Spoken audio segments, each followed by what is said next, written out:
glued together, raised his disheveled head from the hot pillow.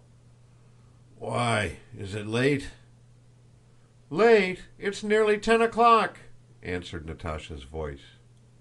A rustle of starched petticoats and the whispering and laughter of girls' voices came from the adjoining room. The door was opened a crack and there was a glimpse of something blue, of ribbons, black hair, and merry faces. It was Natásha, Sónya, and Pétya, who had come to see whether they were getting up. "Nicholas, get up!" Natásha's voice was again heard at the door. "Directly." Meanwhile Pétya, having found and seized the sabers in the outer room, with the delight boys feel at the sight of a military elder brother, and forgetting that it was unbecoming for the girls to see men undressed, opened the bedroom door. "Is this your saber?" he shouted. The girls sprang aside. Denísov hid his hairy legs under the blanket, looking with a scared face at his comrade for help. The door, having let Pétya in, closed again. A sound of laughter came from behind it. "Nicholas, come out in your dressing gown," said Natásha's voice. "Is this your saber?" asked Pétya. "Or is it yours?" he said, addressing the black-mustached Denísov with servile deference.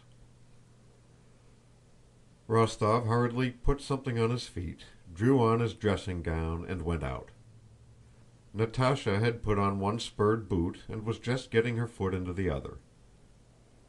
Sónya, when he came in, was twirling round and was about to expand her dresses into a balloon and sit down. They were dressed alike, in new pale blue frocks, and were both fresh, rosy, and bright. Sónya ran away, but Natásha, taking her brother's arm, led him into the sitting room, where they began talking. They hardly gave one another time to ask questions and give replies concerning 1,000 little matters which could not interest anyone but themselves. Natásha laughed at every word he said or that she said herself, not because what they were saying was amusing, but because she felt happy and was unable to control her joy, which expressed itself by laughter. "Oh, how nice! How splendid!" she said to everything.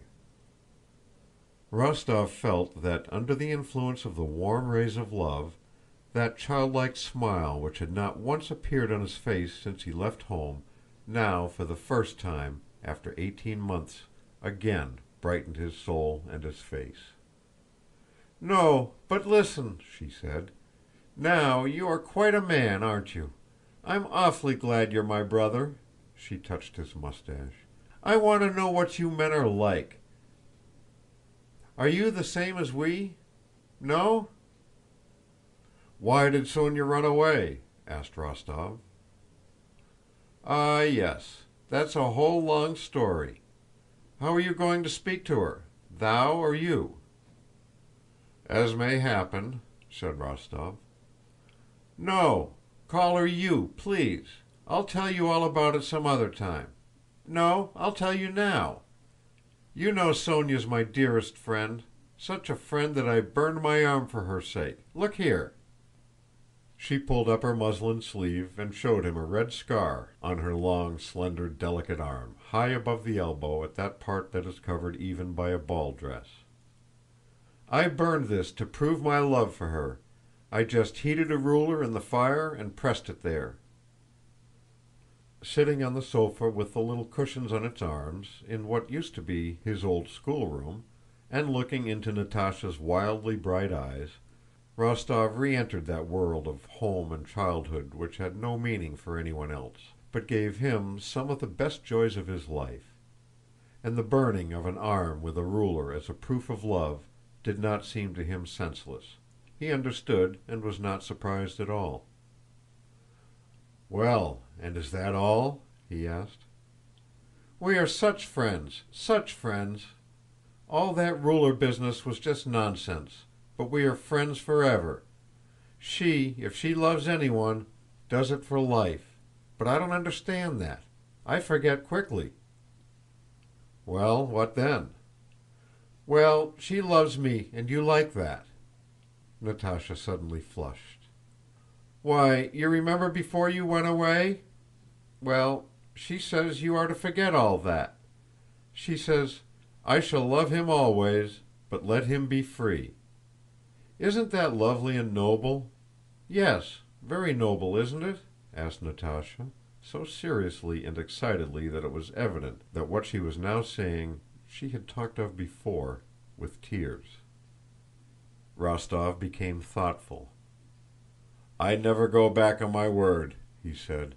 "Besides, Sónya is so charming that only a fool would renounce such happiness."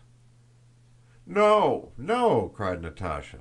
"She and I have already talked it over. We knew you'd say so.